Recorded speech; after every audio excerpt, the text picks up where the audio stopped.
All right, good evening, everyone. I've got 6:30, so we'll go ahead and get started. I'm going to introduce myself first, and then I'm going to introduce our guest speaker. My name is Judy Orton-Grissett. I'm an associate professor of psychology, and I'm also the director of experiential learning here at Georgia Southwestern. So tonight's talk is titled Immigration 101. Our guest, Mr. P.J. Edwards, will share with us information about immigration as well as the work that he and others do through El Refugio, a ministry of hospitality, visitation, and advocacy serving immigrants at the Stewart Detention Center and their loved ones. Before I formally introduce our speaker, I would like to remind you that tonight's presentation is a Windows to the World event. In order to receive Windows to the World credit, please see one of our ID scanners at the two exits before you leave. You may either use the event app on your phone, or if you don't have the app, you may use your student ID. But just make sure that you check in with one of us before you leave tonight. Now for our guest speaker, Mr. P.J. Edwards. Mr. P.J. Edwards focuses on social justice, education, advocacy, and direct service. Much of his current work relates to immigration. He also applies his business and organizational development experience to the missions of nonprofit organizations with whom he works. With Just Faith Ministries, P.J. has served as co-chair, treasurer, and executive director. PJ is a co-founder of the El Refugio Hospitality House and also serves as board chair. He has also served on the steering committee for Georgia Detention Watch and as the Detention Watch Network co-chair. PJ earned a BBA from the University of Georgia, and his former professional experience includes working with large firms such as the Home Depot and Deloitte, down to startup organizations, including his own business consulting practices. PJ was most recently the Atlanta managing director of the consulting firm CTS. PJ has been married to his spouse, Amy Edwards, since 1995. Amy works for Deloitte, where she's an associate director. PJ and Amy have two children, Karina and Gabriel, who are both currently UGA students. Please join me in welcoming Mr. PJ Edwards, our guest speaker for tonight.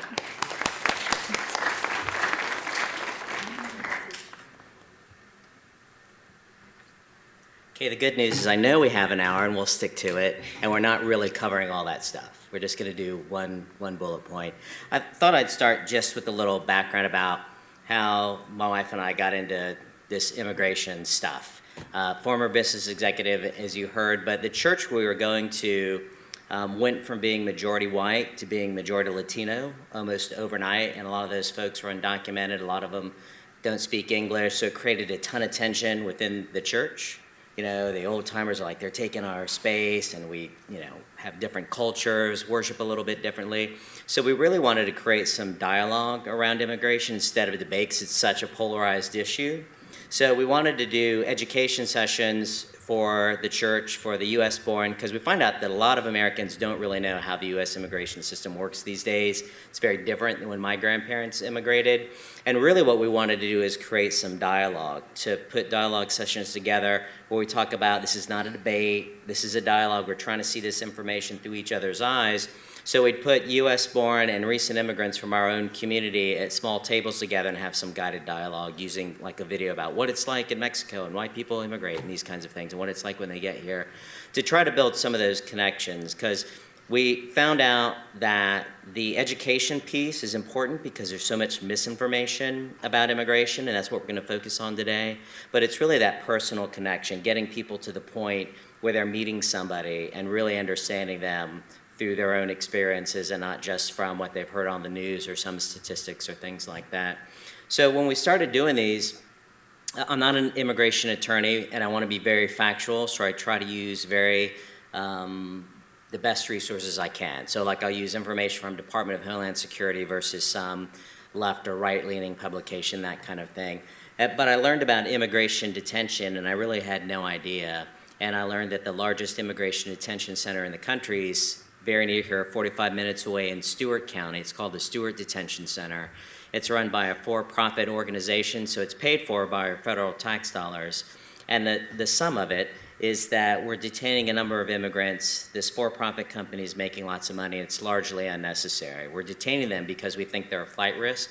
That's what we say. The vast majority of people in there are 20-somethings from Central America presenting themselves legally at the border asking for asylum. And a lot of Americans don't know, if you show up at the border and ask for asylum or at the airport, we detain you.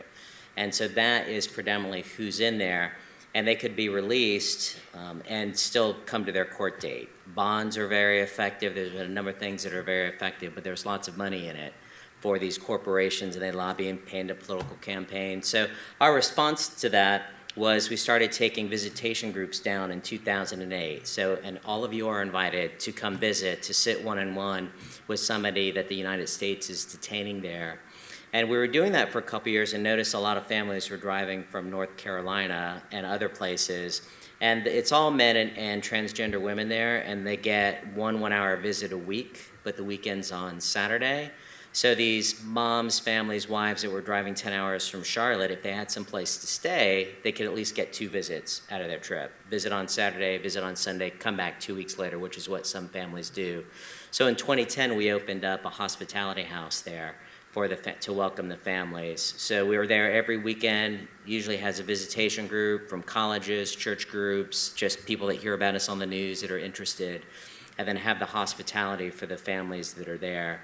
And what I'll tell you tonight, what it lacks, it's very good information, it's great detail, but it really lacks that personal connection in the stories. So I hope that you guys will continue and we can have a relationship and you'll come visit some of our detained friends at the Stewart Detention Center. There's people from all over the world. Certainly the majority are young men from Central America, but there's plenty of other people there, plenty of English speakers, so you don't have to speak a foreign language.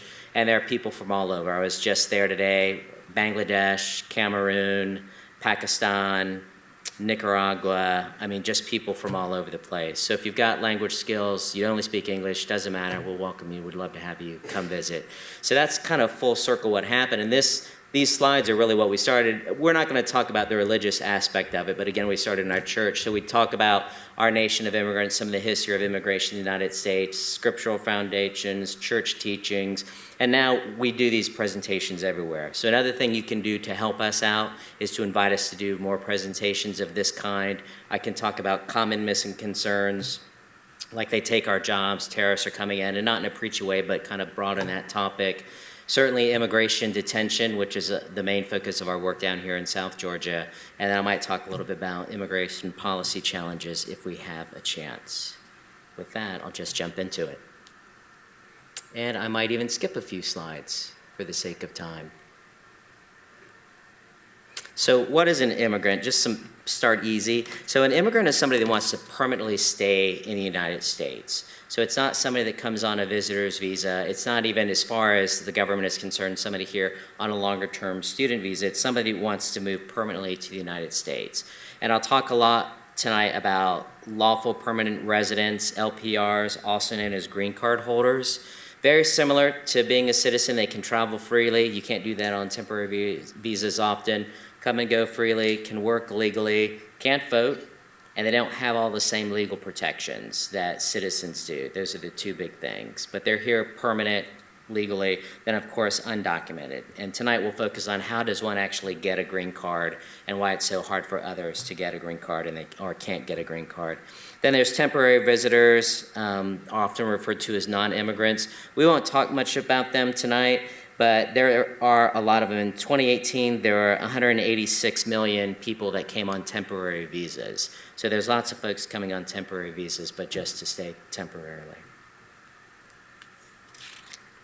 So just to give you an idea about how many immigrants, how many foreign-born are living in the United States, 2016, there were 43.7 million, representing about 13.5% of the population, which is not like a record. It's relatively high, but in 2010, it was 15% of the population was foreign-born. About 25% of immigrants were undocumented, and almost half were actually naturalized citizens, and the rest were either green card holders, temporary workers, or what have you.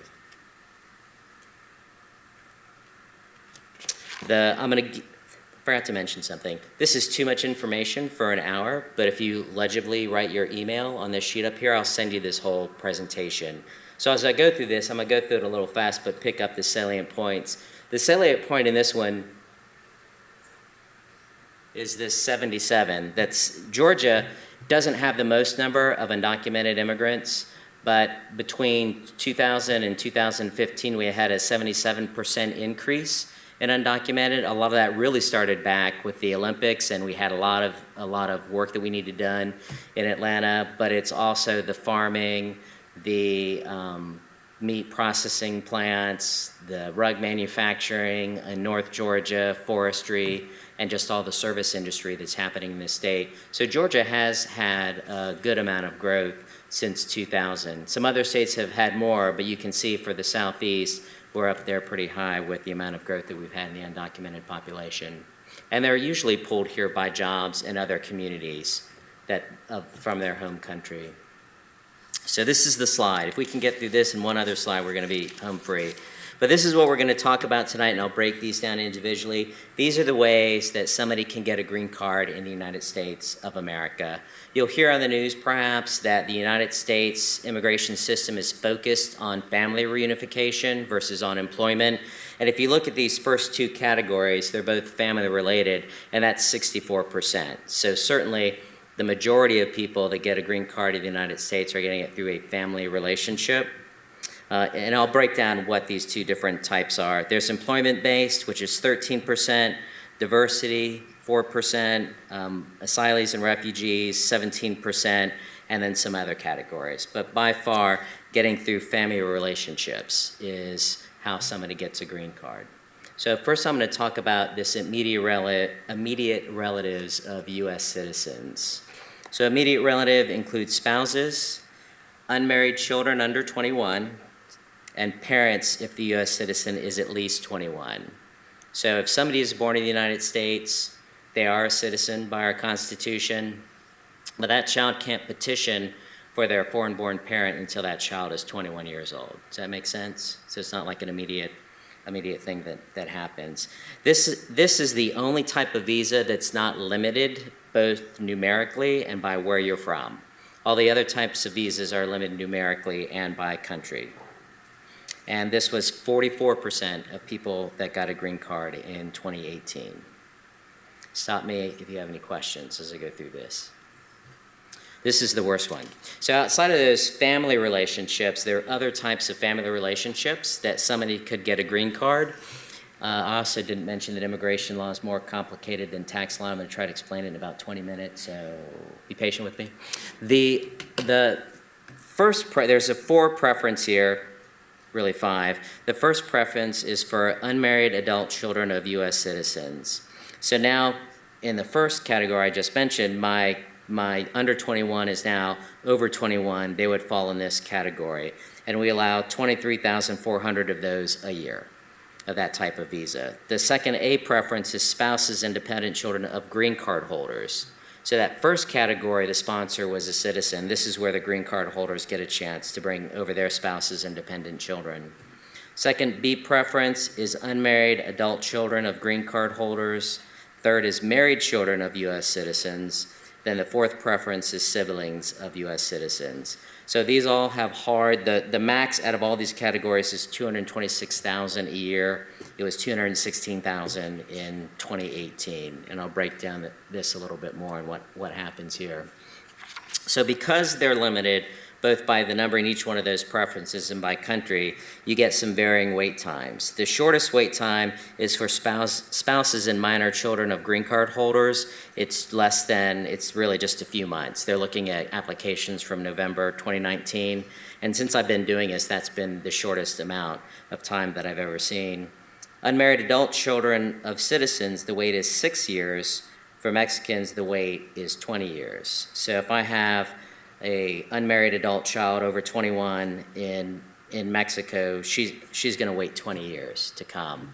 And the problem with that is if you're fleeing poverty and violence, 20 years is an awful lot of time. So actually a lot of undocumented people in the United States actually have some petition that they have, but the wait is 20 years. And so they end up being here, and they are undocumented until that time comes. They're supposed to stay in their home country until their time comes.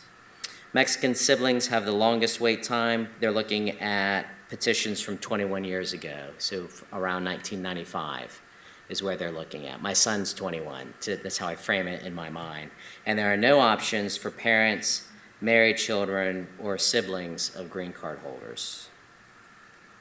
The U.S. State Department puts out what's called a visa bulletin, which shows how far back they're looking at. I translated it into years. So you can see, as I mentioned, unmarried adult children of green card holders. From Mexico, it's 20 years, Philippines, 10 years, India, around 5 years. And then if that child gets married, then they fall off this chart. There's no petition, so that child can't get married for 21 years. So if they get married, there's no spot for married children of green card holders. There is for citizens, but not of green card holders. So you see we get these varying wait times. And I think a big part of the point here is that even when you have a family relationship that will get you a green card, sometimes these waits are really extended periods of time, means growing up without children, this kind of thing, having your relatives. That was the hardest slide. If we made it through that, we're all cooking now. So the next thing is employment-based. And employment-based was 13% of our green cards. And it's pretty challenging to get an employment, and expensive to get an employment visa. There has to be a labor study done to show that there aren't Americans that are taking these jobs, that the wages that the foreign-born are going to get paid aren't going to affect the wages of U.S. citizens. So it's a pretty expensive, lengthy process. It takes a good amount of time to get these visas done. And then the top preference is for highly, highly educated people. And there's preferences for athletes, supermodels, artists. You can buy your way in if you're going to invest $1 million and hire at least 10 U.S. citizens, then you can get a green card through employment. The next preference is for specialty needs. So nurses are listed on here, computer programmers. I was astounded to see that there's a whole section of the law about shepherds, and it turns out that they're coming from Peru, and it's just a horrible job. They live like in Wyoming in a trailer all by themselves, surrounded by sheep. So if you're a shepherd, there's a spot for you. There's also one called chicken sexers who tend to come from Japan, and they're ones that can pick up a chick and decide whether it's a boy or a girl, because Purdue does something different with boys than girls.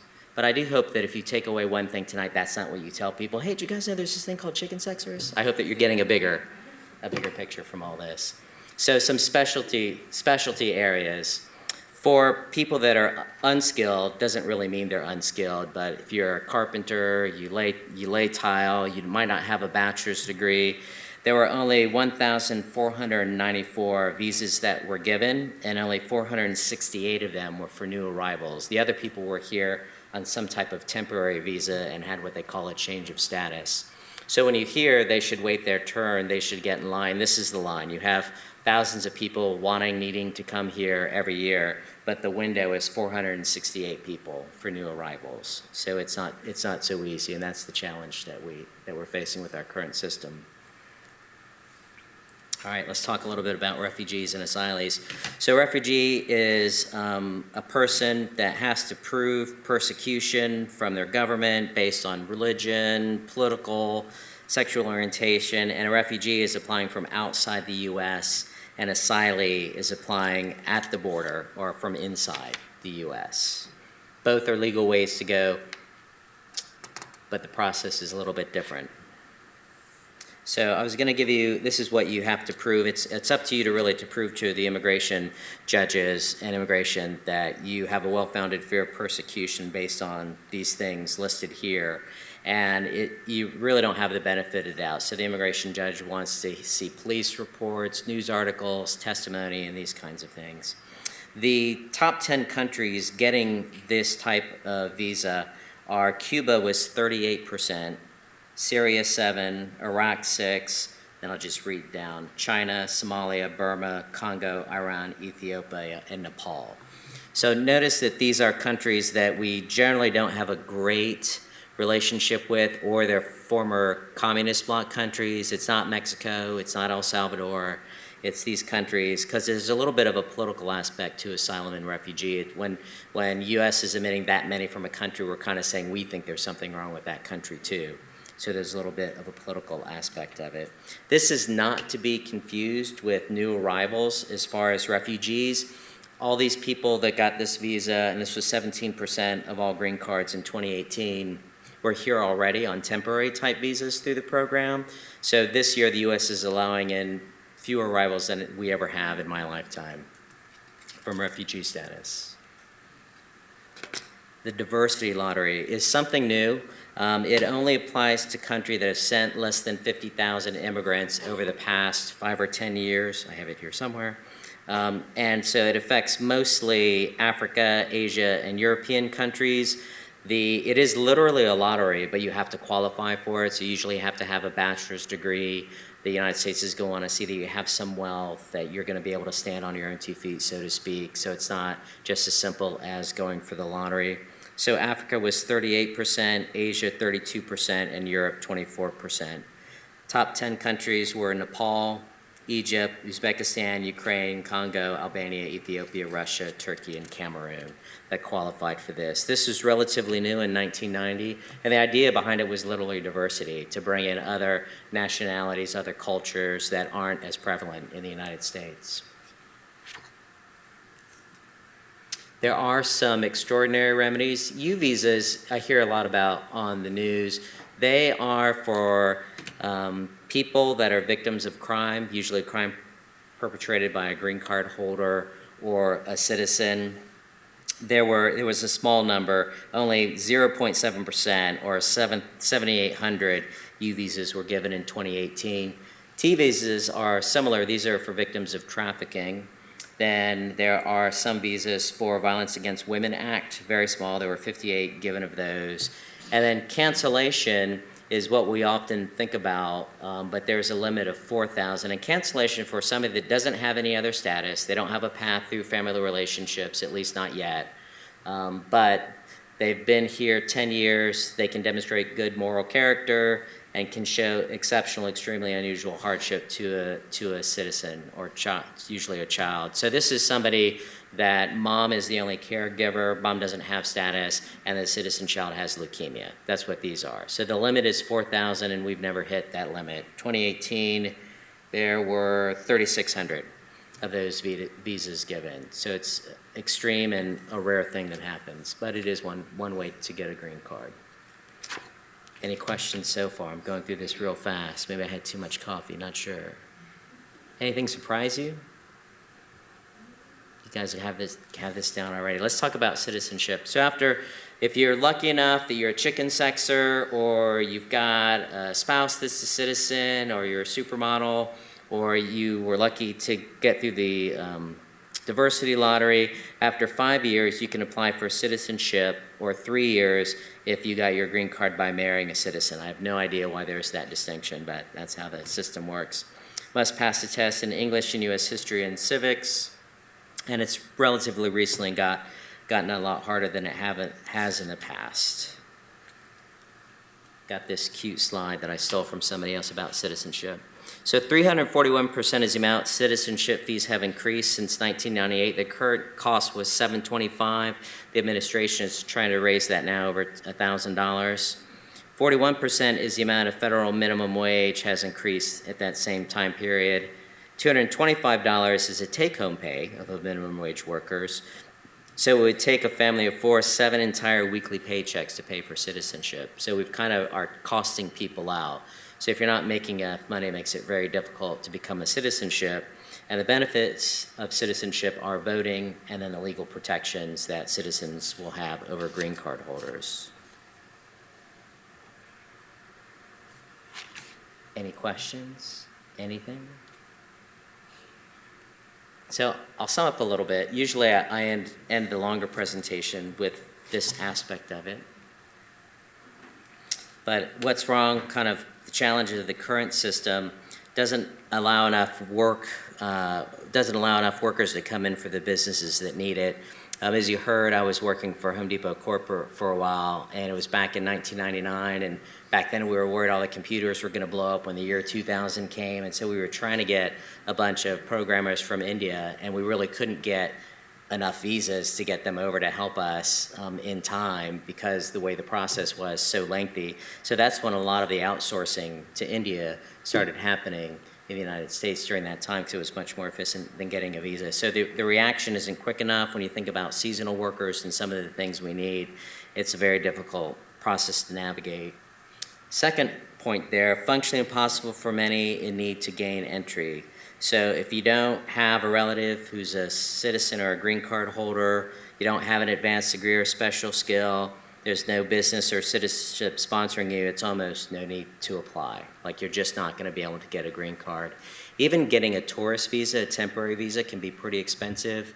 Folks in El Salvador are making like $7 a day, and it costs about $180 to apply for a visitor's visa.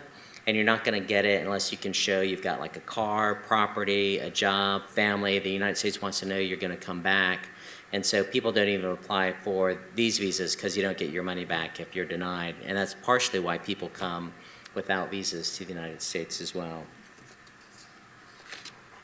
We mentioned it keeps families separated for extended period of time, and in a lot of ways allows an underclass that's exploited, can be easily targeted, and has limited options for mobility. I usually cover a lot of that when I talk about common missing concerns, but when people are worried to call the police, they're easy targets. When they don't speak English and they're not allowed to work legally, then they're targets to be taken by their employers. And even, as you guys probably know, people that don't have citizenship or green card aren't eligible for like the Hope Scholarship. Some universities they can't attend at all, or they have to pay international tuition, which is 3 times as much. So we're doing things to keep people without status from gaining upward mobility as well. If you were to ask PJ what some reforms would include, it would be a path to citizenship for persons currently here. Could talk about what that would look like. Reform our employment-based immigration system so that it works for businesses and keeps American jobs safe. Reform the family-based system to reduce those wait times. And I can talk about some of the stuff with detention, but if you're found to be in the US without status for 6 months, there's a 3-year ban, or between 6 and a year, 3 months and a year.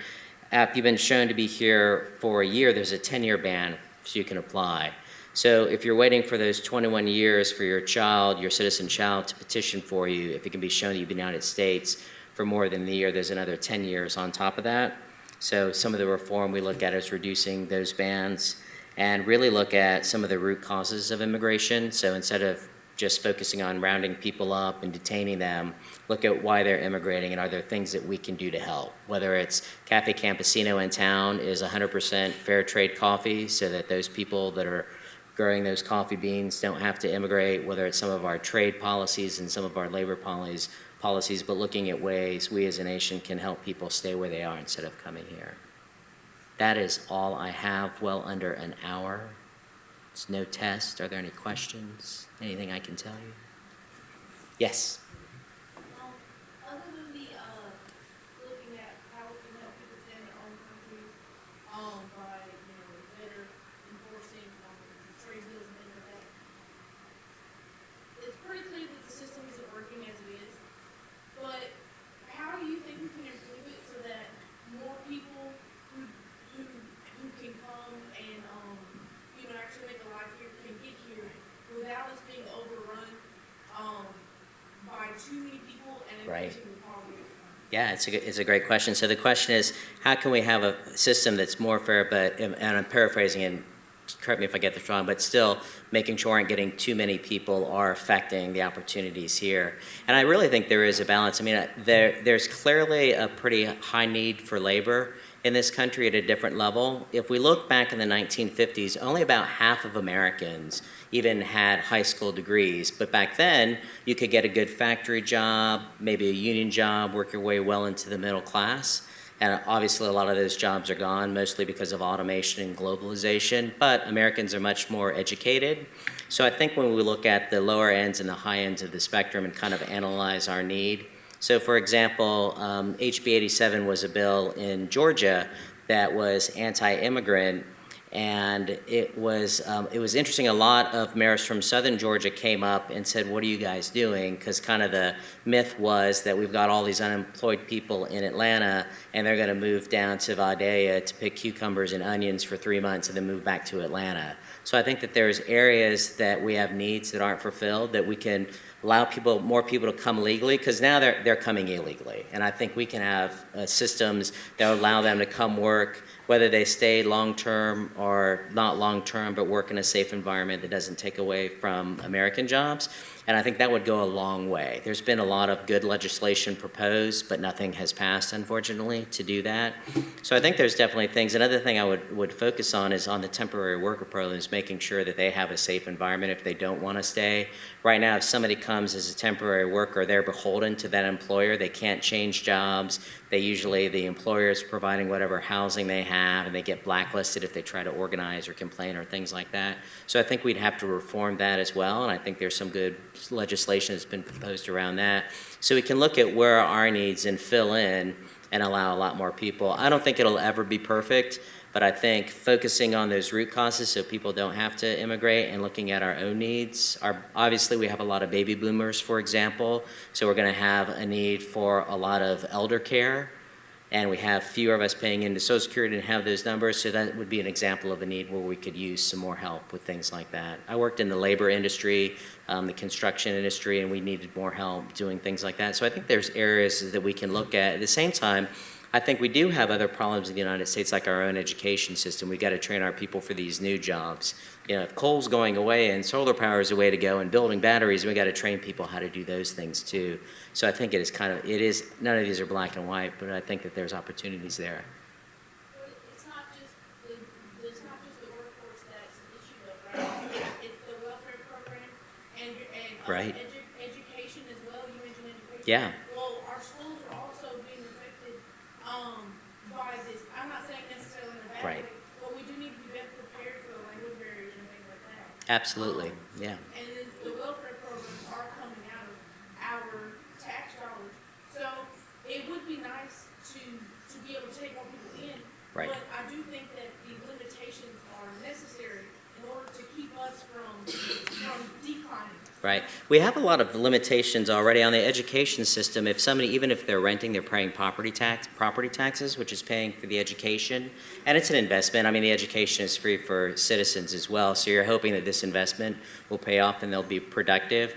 On the welfare side of things, immigrants themselves, except for green card holders who have been here for at least 5 years, don't really qualify for a lot of our programs now, so they're having to stand on their own. It's certainly true that their citizen children will. And again, it is that investment. If these kids are getting the education, the food, the nutrition they need, then it turns out to be a net benefit. But all those economic things are definitely concerns. And I think, again, if you guys invite me back, we do the common myths and concerns, we can talk about some of those economic aspects of immigration as well.